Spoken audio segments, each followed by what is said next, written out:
Oiê! Meu nome é Patrícia Calderon, sou jornalista, estressadíssima, mas gente boa, tá? Ansiosa pra uns, paranoica pra outros. Esse aqui é o meu podcast, mas ele pode ser seu também. Decidi criar um canal pra gente falar sobre saúde mental sem noia, sem preconceito, sem tabu.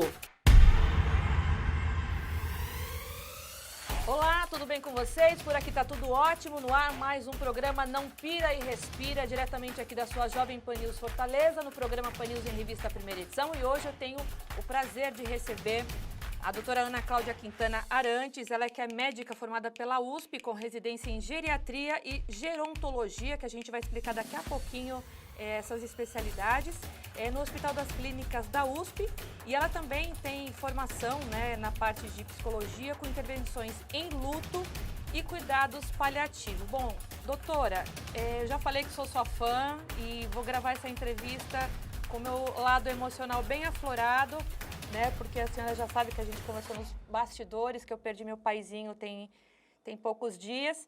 E eu quero tratar justamente desse assunto com a doutora, um paciente com cuidados paliativos e depois vem o luto. O que a senhora diria se eu estivesse entrando agora no seu consultório para me tratar com a doutora? Eu ia pedir para você me dizer quem era seu pai. A gente começa a falar sobre luto conversando sobre quem causa a nossa dor. Na verdade, não é quem causa, É a ausência de quem que causa a nossa dor. Então, dentro do processo de luto, ter consciência do amor que você tem pelo seu pai é algo que vai te dar coragem e força para seguir em frente. Se você lembrar só do dia da morte dele, você vai ficar muito mais machucada. E é por isso que nesse processo todo, eu preciso te ouvir falar do seu pai, te ouvir falar sobre tudo o que ele representa para você, para que a partir disso a gente possa ter uma estrutura muito mais clara e muito mais segura para caminhar juntas nesse processo do suporte ao tempo de reconstrução do vínculo, A gente vai falar da reconstrução de um vínculo simbólico. Você tem um vínculo concreto, que é a pessoa que você encontra, que você sabe onde está, que você liga, que você fala, que você ouve a voz.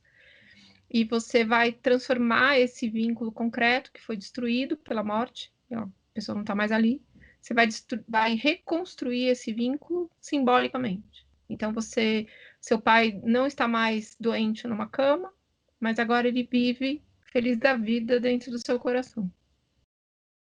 Que lindo! Será que eu vou aguentar ir até o final dessa entrevista?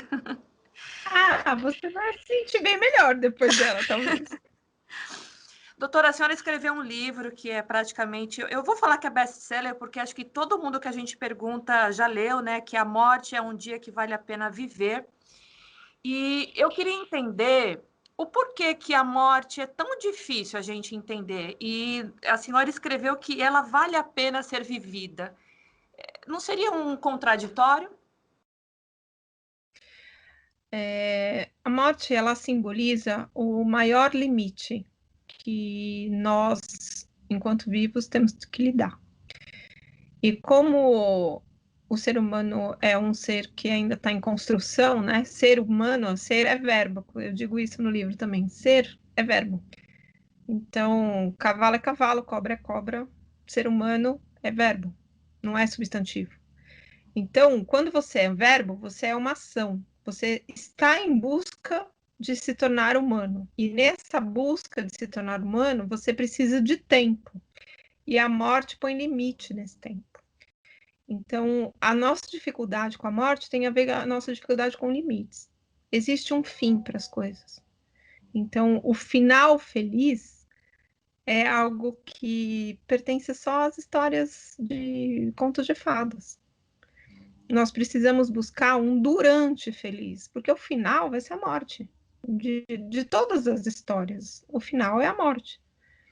A sua história não termina feliz, a sua história termina. A felicidade está antes do dia que acaba. Porque a morte tem um autor, Norbert Elias, ele fala uma frase muito poderosa. Ele diz, a morte é um problema dos vivos. Então, ao teu pai, não há mais uma preocupação, nem com a própria morte, nem com o próximo dia que ele vai fazer tratamento, se ele vai conseguir ir até o banheiro sozinho, se ele precisa de ajuda, o quanto que você está sofrendo de ver ele mais dependente. Ele não tem mais essas preocupações, é zero.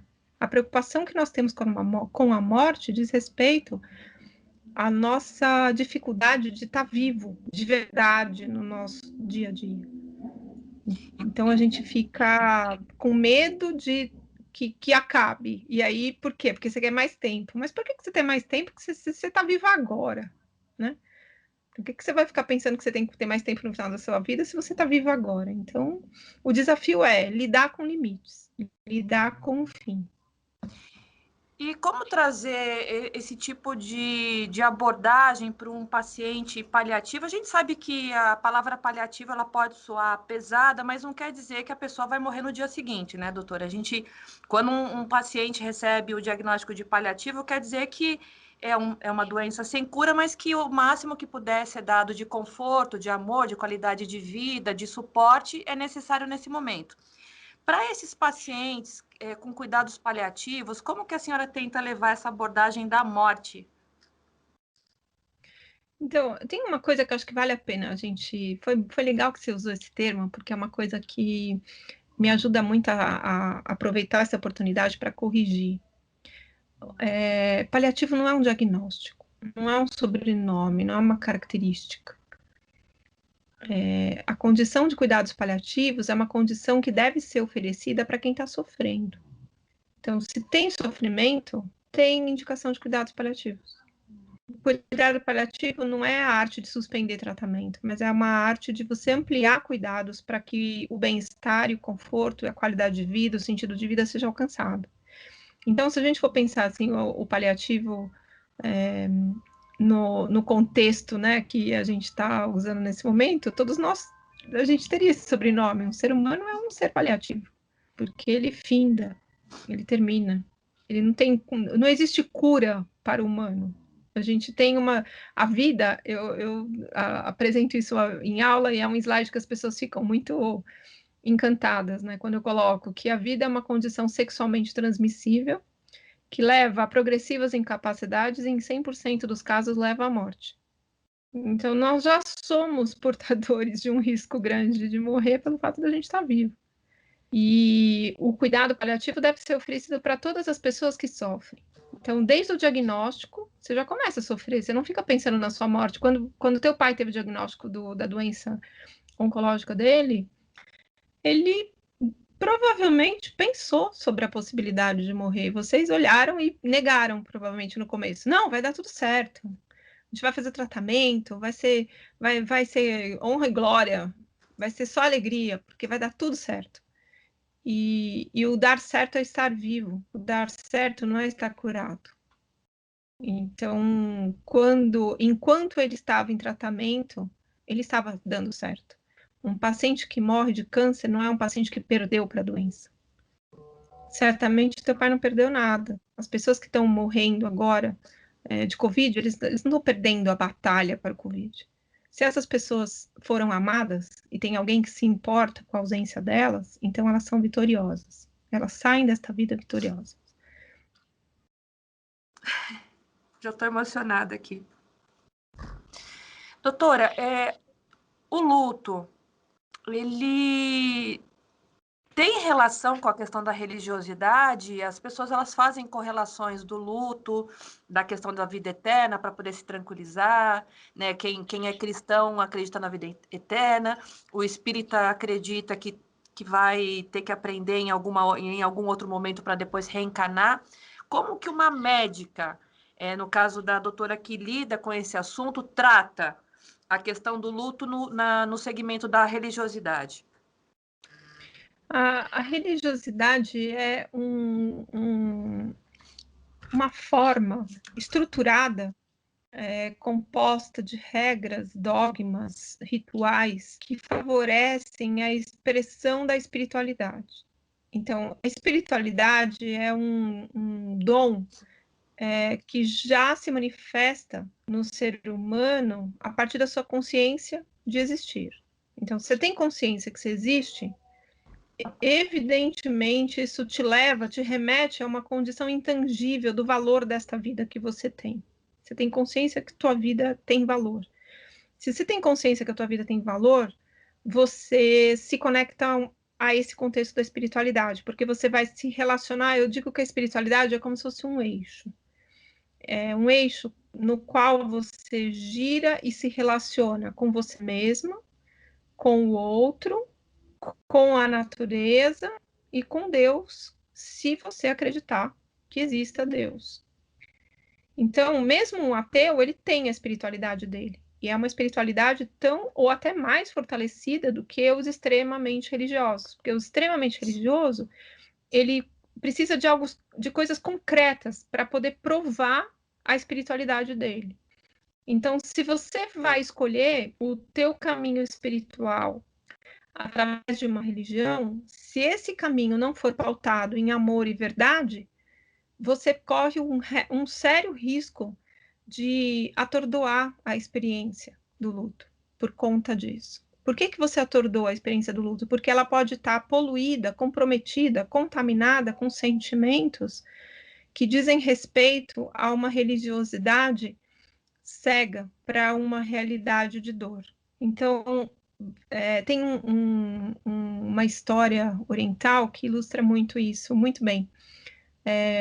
Essa história está no livro do Newton Bonder, que chama Sagrado, o nome do livro, Segredo Sagrado. E ele contextualiza disso, né? O que é segredo, o que é sagrado. Então, a gente está sempre em busca dos segredos, né? Dentro das religiões tem segredos de sacramentos, segredos de rituais, segredos. E aí você quer se aproximar do segredo para ter um poder sobre a realidade.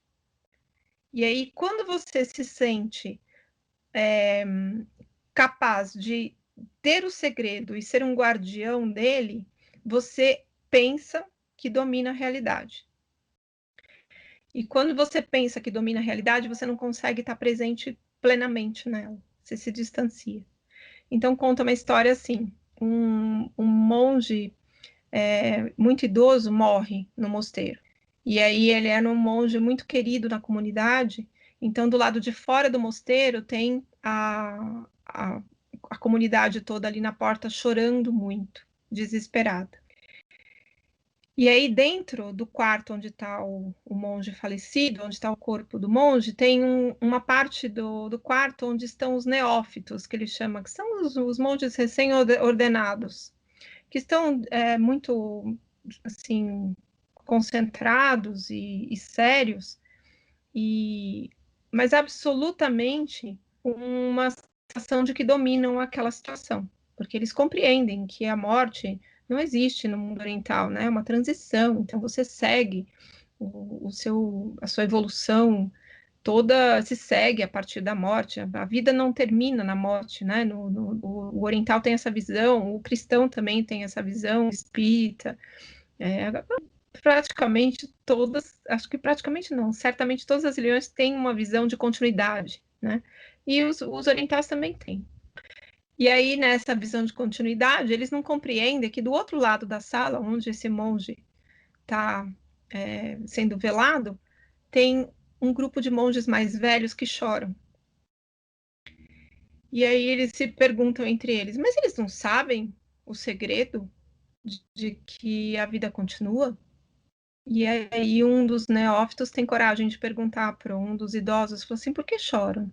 A comunidade lá fora é compreensível, porque eles são ignorantes. Mas e vocês, por que choram? E aí o monge responde a ele, você sabe o segredo, que a vida tem continuidade, mas você está negando o sagrado, do valor que esta vida aqui tem para nós. Então, a vida dele, enquanto ele foi monge, sendo quem ele era uma vida muito importante, muito valiosa para nós, enquanto nós estamos aqui também. Então, é permitido que você tenha uma tristeza pela morte da pessoa que você ama? Sim, mesmo que você seja muito religioso. Então, você não pode, vou aproveitar também o canal para dar algumas dicas de etiqueta no processo de luto. Jamais diga para uma pessoa que foi melhor assim. Nunca diga para uma pessoa que perdeu alguém amado que a pessoa descansou, ou que agora ela está nos braços de Deus. Porque você não queria que teu pai estivesse nos braços de Deus, você queria que você estivesse nos braços, você queria estar nos braços dele, aliás.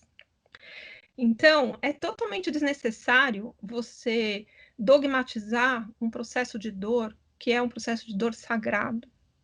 Ele precisa ser vivenciado.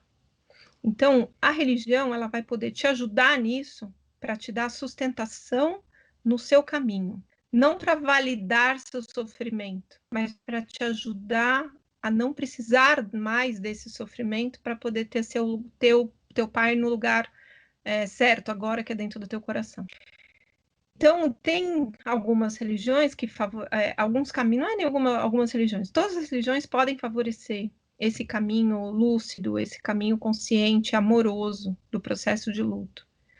Mas tem algumas formas de lidar com a religião que destroem esse sagrado, por incrível que pareça. Então, quando você se relaciona com uma religião como uma forma de punição, então, bem feito que morreu porque tinha ido para a balada, então aí pegou Covid e morreu. Aí, bem feito. Isso não é uma coisa que uma pessoa que tem um caminho sagrado expressa. Porque mesmo aquelas vidas que não se deram valor, elas têm valor.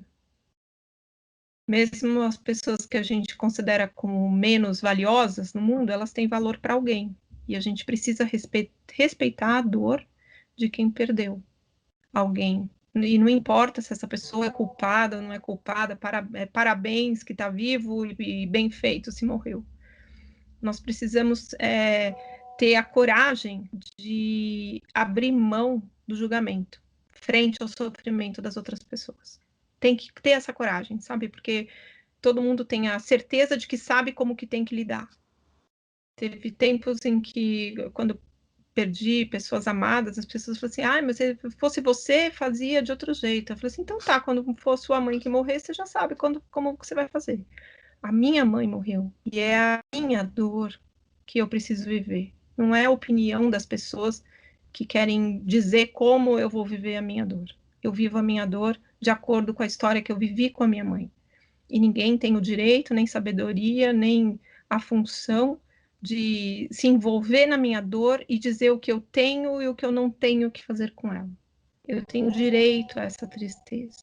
Então, o direito à tristeza que vem do processo de luto é algo que vai levar você para um outro lugar, que é o lugar onde você vai ficar com a saudade da pessoa que você ama. Porque essa não vai acabar. Essa não termina nunca. Mas a dor passa. Doutora, como explicar esse momento que nós estamos vivendo por conta da pandemia, que a gente tem esse sentimento do luto coletivo, né? Porque vivemos algo que nunca vivemos antes, né? A gente, pessoas próximas, se você não teve um parente, você teve um vizinho, você teve um colega de trabalho, você teve pessoas que até quem você não conhece, você está nesse sentimento do luto coletivo. Tem alguma explicação para isso que a gente está sentindo, no geral, em relação à pandemia? Quem não está sentindo nada está mais doente do que a gente que está sentindo. Porque não tem como você passar por uma pandemia onde está morrendo uma pessoa a cada 20 segundos e você não se importar. Porque se você não se importa, tem alguma coisa muito errada com a sua capacidade de conexão com a emoção do outro.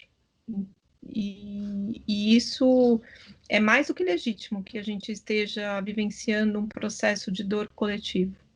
Esse processo de dor que é um processo de dor partilhado, ele é partilhado em várias instâncias, mas o estado que ele deveria nos mover seria o estado de alguém que está disposto e disponível para fazer algo por alguém.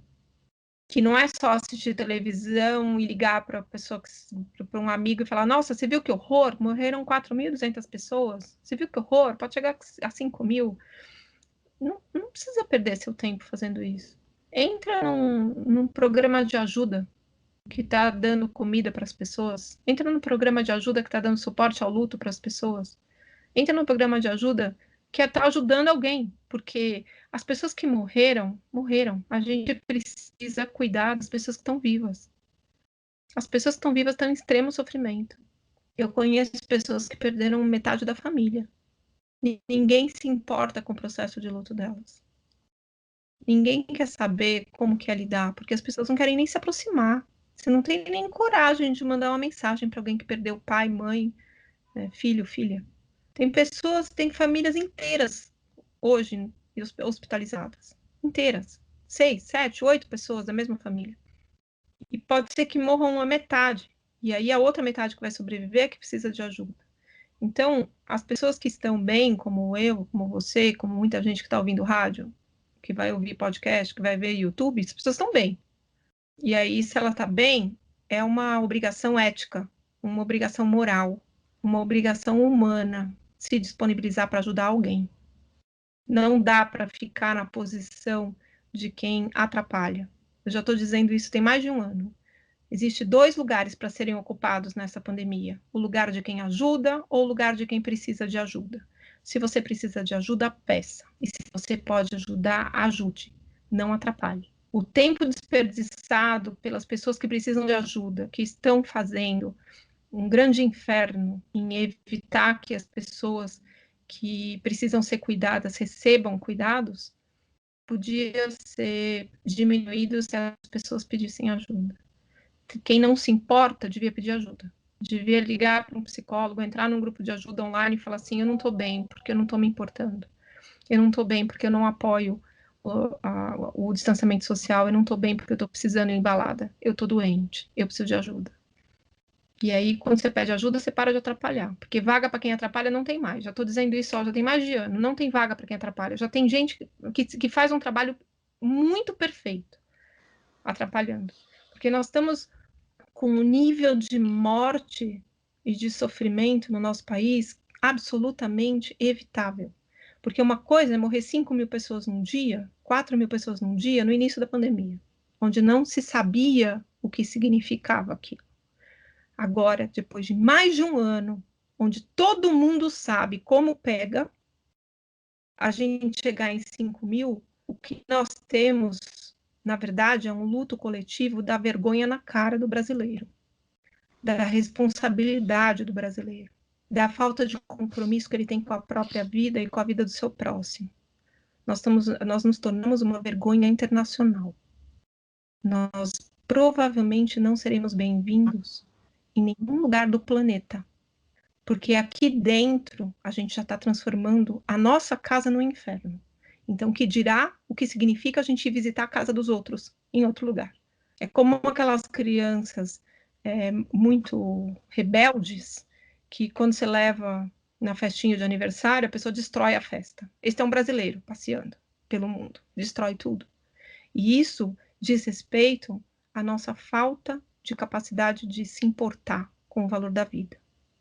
Então, para a gente reconstruir essa imagem, talvez a gente precise de muitas, muitas gerações ainda.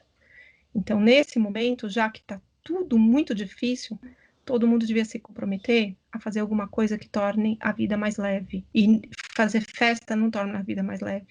Hoje a festa é um pré-funeral, um preparo para um funeral. E eu acho que não é um lugar legal de se passear, não. A doutora falou em relação à ajuda, né? Para quem está vivendo o luto, eu vou dar o meu exemplo, tá? Porque eu participo de um grupo de WhatsApp com pacientes e cuidadores da doença que vitimou a morte do meu pai, que é um tumor cerebral. Mas eu me senti na necessidade de continuar nesse grupo porque eu entendi que tinha mais gente precisando de mim, ou de uma palavra, ou de, como eu sou jornalista, levar um artigo novo sobre a doença, ou entrevistar alguém interessante para poder mandar no grupo, para poder levantar o astral, como vai ser com a entrevista com a doutora, que eu tenho certeza que muita gente vai amar assistir essa entrevista. Então, assim, é positivo eu estar transformando essa minha dor em amor? É legal? Faz bem? Muitas pessoas, elas acabam escolhendo um caminho de ajuda para poder dar sentido no próprio processo. Então, é muito frequente você ver pais de crianças que faleceram de câncer abrirem organizações sociais, organizações não governamentais de serviço de apoio às crianças com aquele tipo de câncer. E isso é muito bonito? É. Isso pode ser favorável? Pode. Mas você não vai poder transformar a sua vida num objeto de operacionalizar essa ajuda para o mundo. Porque quando você perde uma pessoa que você ama, você perde algo muito importante da sua vida. Mas a sua vida, ela é composta por mais aspectos do que aquela única relação. Então, você perdeu seu pai, mas você tem sua mãe, você tem seus irmãos, você tem seu trabalho, você tem seus sonhos, você tem seus planos, você tem coisas que dizem respeito a você como mulher, como mãe, como companheira. Existem muitos projetos, muitos sonhos de vida dentro da gente quando a gente está enlutado que ficam amortecidos por conta da dor da perda. Então, é como se a hora que você perdeu, você falou assim: ah, minha vida perdeu sentido. Nada mais vale a pena. E aí você vai ir para uma sombra de recolhimento. E tem pessoas que ficam doentes nesse processo e ficam no luto prolongado. Elas ficam recolhidas eternamente. O outro extremo desta experiência é você expor a sua vida exclusivamente para um propósito que justifique o sentido do seu sofrimento. Então, você ficar nesse grupo de WhatsApp pode ser muito maravilhoso para você e para as pessoas que vão te ouvir, mas não vai ser saudável se você colocar toda a sua vida neste grupo de WhatsApp. Você interromper todo o fluxo de reconstrução da sua vida depois da perda em cima de algo que faça sentido só para aquela situação que você viveu, no caso com teu pai, ou qualquer outra situação que as pessoas tenham vivido com as pessoas que perderam entes queridos. Então, acaba virando uma missão de vida você se sustentar no sentido da perda. E isso pode ter uma consequência, não vou dizer que uma consciência ruim, mas você se distrai da própria vida focando só na questão da perda. Para finalizar, eu queria que a doutora deixasse 3 diquinhas básicas de quem está passando por um momento delicado, do luto, da perda, ou então com cuidado paliativo. O que a doutora teria a dizer? Ame muito. Se você não perdeu ainda, ama. Se você tá para perder, ama também. Se você já perdeu, ame mais. Você tem que se lembrar de todas as vezes em que você revelou seu afeto para aquela pessoa que você perdeu. E aí, em cima destas pistas, eu chamo essas lembranças de pistas de amor, que você se reconstrói. Então, vai ter os dias que você só vai lembrar da dor. Você só vai lembrar do momento em que você nunca mais viu. Então, os primeiros dias são muito difíceis. As primeiras semanas são muito difíceis, porque você dorme e aí você não... quando você acorda, você vai pensar... eu tive uma perda muito recente agora, de um amigo muito amado, que é aí de Fortaleza, Dr. Ariel Scafuri. É mesmo? E eu estive aí várias vezes para estar com ele, com a família dele. E o Ariel se foi na sexta-feira santa. Eu não queria dormir na sexta-feira, porque eu sabia, né, como eu sou estudiosa do assunto, eu sabia que se eu dormisse, a hora que eu acordasse, eu ia receber a notícia pelo meu cérebro mesmo. Então, porque a hora que eu fui dormir no sábado de Aleluia mesmo, eu fui dormir, era muito de madrugada, eu adormeci, quando eu acordei, a primeira coisa que eu pensei, deixa eu ver se tem mensagem, para saber a notícia do Ariel, deixa eu ver como é que ele passou a noite, deixa eu ver como é que foi o dia como é que foi o dia da esposa dele, como é que foi o dia do pai dele. E aí eu peguei o celular para mandar mensagem e me lembrei que ele tinha morrido. E isso aconteceu até ontem, eu estava ainda nessa. de me distrair durante o dia trabalhando, e aí eu pegava o celular e ia procurar em mensagens para saber notícias dele. Aí eu falei assim, mas ele morreu. E isso é muito dolorido. Saber que não vai ter mais notícia. Mas ao mesmo tempo eu olho e penso, não vai ter mais nenhuma má notícia. Porque a boa notícia é que ele não sofre mais. A notícia é que não existe mais o risco dele ficar sequelado. A boa notícia é que ele não tem mais o risco de estar com dor, porque está difícil de sedar.